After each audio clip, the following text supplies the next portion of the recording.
WhiskyJason here, whiskey from the viewpoint of an American over here in Germany, often reviewing rare and exotic whiskeys. Today I have another bottle here from Nc'nean, the 100% CO2 neutral distillery in Scotland.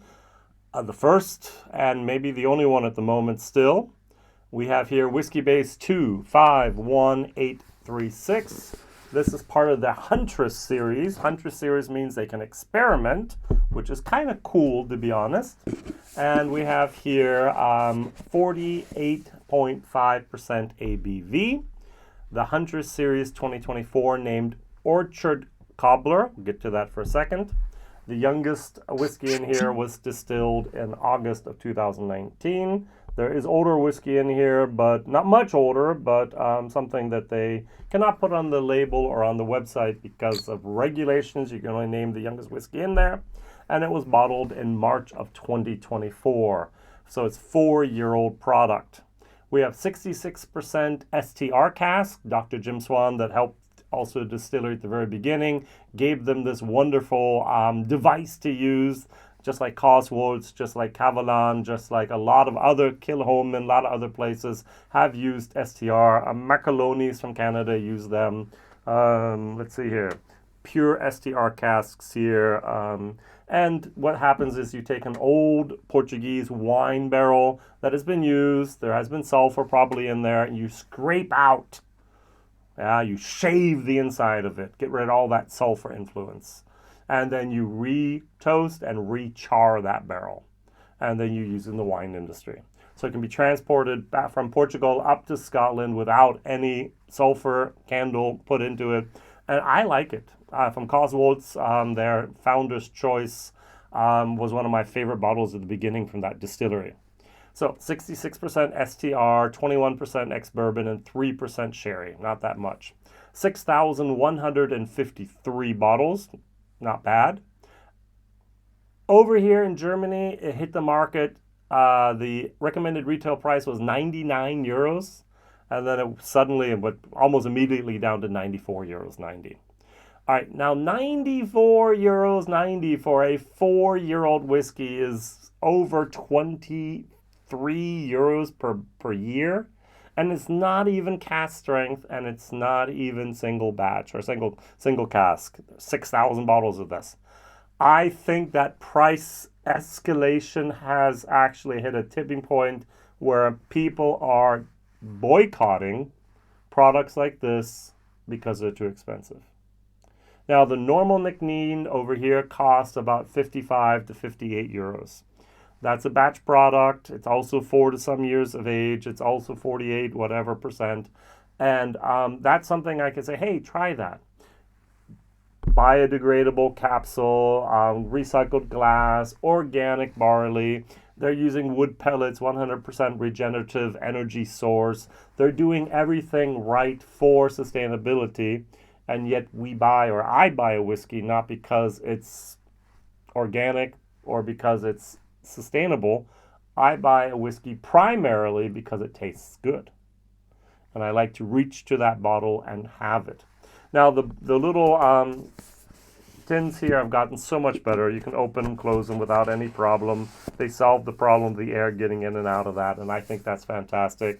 They even have a little bit like a very, very interesting, shiny little print on here, which doesn't look very sustainable or recyclable, but hey, why not? And beautiful, beautiful bottle. I mean, it looks like a gin bottle. It's just that blue recycled glass. Excellent, excellent. And this Huntress is just a little bit too expensive. Not a little bit. It's way too expensive for the product that it is, in my opinion. All right, so I'm going to read from the website here. It says here, casks filled. I'm at nc'nean.com, and I'm talking now here about the Huntress Orchard Cobbler. Cask fill August 2019 and XXX. It was blacked out. We have to hide this as Scotch whiskey regulations only allow us to show the age of the youngest part of the whiskey. All right, so then they say here, this particular Huntress is where they experiment. Rebels is where they take one person to the distillery. They've had Anna, they've had Lorna, they've had Gordon. So let's pull this out. bing, bing, bing. This is going to be my comparison whiskey, the Rebel Gordon here. And they get to pick out the casks more or less, and then they get to make their own little whiskey, which I think is great. Rebels, because they don't follow the rules. They go their own way. I love the ethos. I love the philosophy. I love what they're doing. I even like how they're doing it. I'm just not a fan at the moment of Nc'nean with that price tag. If you're going to put 100 euros on the table, you're going to buy something from Nc'nean, go for their cask strength. That's the best Nc'nean I've ever had. And I really like this. And that's what you should be buying. All right. If you're going to put 100 euros on the table, go for this. My batch is 59.6% ABV. Delicious. This, we'll talk about it.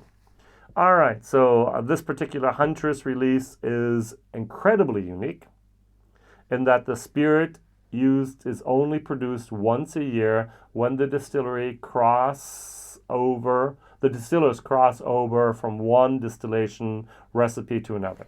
Now, what is the mash bill of single malt Scotch? It's 100% malted barley. There's no change there. Do they use a different yeast? No, they're still using the same types of yeast. Thank you, Dr. Jim Swan, for giving us two yeasts, the Anchor and the Fermentus. They put two different types of yeast in there to have also a little bit of a secondary fermentation. Wonderful, wonderful. They're not alone. A lot of other places are doing that, like Annandale and other places. So they say here on the website, we run two different spirit runs each year. One for whiskey set to be released at a younger age, and one set to be released after 10 plus years, which makes sense. The spirit matured for Huntress Orchard Cobbler comes from the distillation in the week after the spirit recipe is switched over. A time where cut points are changed and unusually high fruity compounds flood into the spirit. So fruity that the whiskey is named after one of the team's favorite desserts, Orchard Cobbler. I love peach cobbler, apple cobbler, all types of cobbler. Cobbler is yummy. We don't really have cobbler over here in Germany. All right. So what happens is you have cut points. So you have the heads, you have the tails, and you have the heart. So the heads we don't want. All right. The tails we don't also want. We want that middle, the heart. And you can actually start cutting at 75%. When you go off a pot still, it starts at 75 or starts at 80%. Maybe goes down to 75 or 73. You start your cuts. After that, the heads are gone. You have the hearts, and you can go down to 65, 63, 61, 60, whatever you want. And the longer you age it, the more you should go into the tails. Not too much, but into the tails a little bit more. All right, and so if you're going to have a very young whiskey, 4 years in this case, you want a very, very small heart, and you have a lot more of the tails and the heads, which you can redistill anyways, but don't worry about that. But you have a very, very fine cut for the heart, and that whiskey tends, on average, to mature quicker in certain casks, especially STR casks. Or you could say, hey, we're like Glendronach, we're going to go... Our heart is much, much longer, but we're going to put it in sherry cask, or we're going to leave it there for 12 plus years. And that the wood interacts, and the spirit has times to interact, and it turns into something delicious. It's more of a heavy new make instead of a light new make. And there, of course, and all the other new distilleries are doing the same thing. They're running a certain amount of barrels each year for a long-term maturation, 10 plus years. But at the beginning, the majority is probably going to be for now to bottle, cash flow, distribution, get the system up and running. So in that moment where we switch from the one to the other is where apparently there's something still in the spirit receiver. There's something there that actually there's one switch over. Bam, this is good. Now, I don't get the fruitiness that they're talking about. It might have been in the new make, but if I actually go and try to smell this here, I do get STR casks. I get a little bit of a raspberry, a red currant, even a little bit of a cranberry moment. I do get the vanilla of the ex-bourbon. I don't even think I get the 3% of the ex-sherry casks. But what I'm not getting is a lot of the spirit fruitiness that I'm used to. All right, so I'm not talking about I'm used to it here from Nc'nean. I'm just talking about I'm used to it in total at all. So that's one of my dilemmas that I have here at the moment, but that's just the way things are. So this still goes for 98 euros over here. That's amazing. So I do get a tiny little bit of like a herbal tea and maybe a tiny little bit of dried apricots. But now the Gordon is a different beast altogether. I'm not the biggest fan of the Gordon. Actually, a friend of mine, we did a live stream together. He sent me the Gordon even though he had not known that I did a video about it and was not so great a fan of this. Now this is 74% STR, 66% STR, 3% sherry, 19% sherry, 7% Glivazal casks. Glivazal is a French wine. It's special. The first time I had it was with, wow, I forgot the name of it. Was it? It was, wow, Jason, my brain just had a brain fart. The biggest distillery used to be, they've closed, a Japanese-owned. Wow. I had to look, shame on me, Tomaten. Wow, I just wasn't even, I couldn't, it was gone. I'm starting to lose some of my memories. Who knows? Getting old is not great. Sometimes there's just blackouts. They were the first one that I had one of. There's been others, and German producers have used it, and other producers have used it here as well. At the moment, Loch Lomond has a first fill Rivazal Hogshead. The number 9, Ben Rinnes actually did something here with the Good Friend, and we have here the Gordon as well. On the nose, somewhat younger, somewhat more of a yeast type of new makey moment. This has more of a flavor. Now I do not like this flavor. Over here, I recently saw an ice cream flavor. Yogurt, cherry, rosemary. Yeah, rosemary, like rosemary, thyme, and sage. Rosemary. And it's just like, I'm not really sure about that. And it was like, no, not for me. And that's what this is. This is not for me. Now, some people might just go, wow, that's like a revelation in flavor composition. And just not mine. The guy who gave this to me, this little sample here, I had a whole bottle. I did a video about it. He really enjoyed it. And I'm just like, well, I don't. This is, in my opinion, the Rebel is better made than the Huntress. That's a statement, Jason. I know. I'm sorry. At least in my opinion. I think it's just way, way, way too expensive now for these products out there that we're getting and getting offered here. So,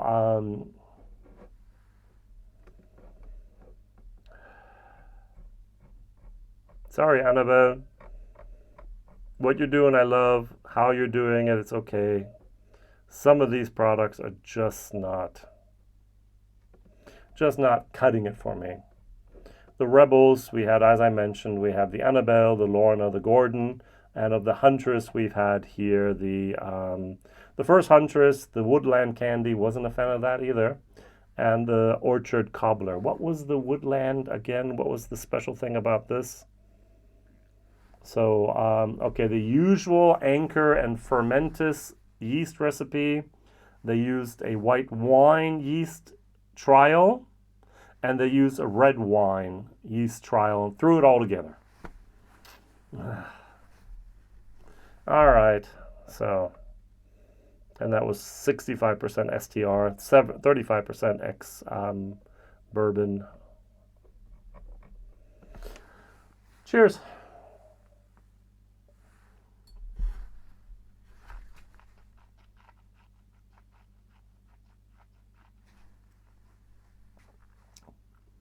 Young, Have I said young? Little bit of a alcoholic bite. Almost like not yet ripe yellow plums, white currants. There's a tartness to this and a sourness that I am just not a fan of.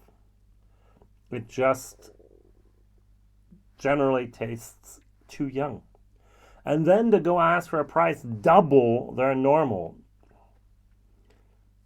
Have I said I like this cask strength? I know I have. The cask strength, go buy that. That's good.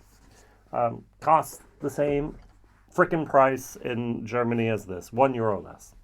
I found this online for 88 at the moment.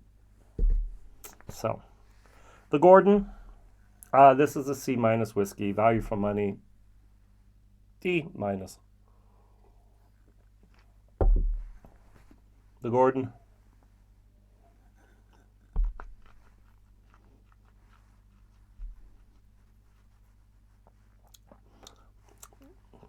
No, not the alcoholic bite that I had here, not the youth that I've had here, much more of a creaminess moment. It's still not my flavor profile, but this is a much, in my opinion, better made whiskey. There's more flavor, much more flavor here than there is here. Should Nc'nean continue doing experiments like this? Yes. But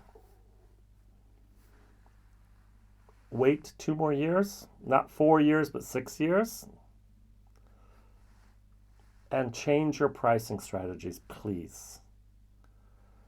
You are creating a fan base of people who love sustainable whiskey, organic barley, organic sustainable whiskey, and then you're offering them products that are at a double the price and yet don't taste even close to what the base product is. You're going to alienate more and more people, I think, by doing that. Your exclusive products, your Huntress, your Rebels. The Annabel Rebel was interesting. They have to be so much higher in flavor content compared to the normal, and at a price that is elevated but not exaggerated. Welcome to the where do we price the products at the moment. And as I said, 99 or 98 euros 90 recommended retail price over here in Germany. Take it down 20 euros at least. And that's not even talking about the quality of the distillate in there. Good. I've been complaining enough, and I must once again, as a counterpoint, recommend the cask strength. If you can find the cask strength, this was where I didn't just fall in love with the concept, what Annabel is doing at Nc'nean, not just their entire ethos, but this was a product that was like, hey, why can't it always taste like that? That's great. So, WhiskyJason here, whiskey from the viewpoint of an American. My question today is, imagine you had 3 minutes, you had an elevator moment with Annabel from Nc'nean.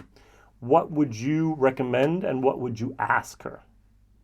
All right, so that would be my questions, my question of the day for you. So my question is, when would you have a much bigger blending tank? That's my question there, and my recommendation would be, hey, watch out for the prices. Don't alienate your fan base. Thank you very much. What would you write down or say to her? All the best. See you soon. WhiskyJason. Bye-bye.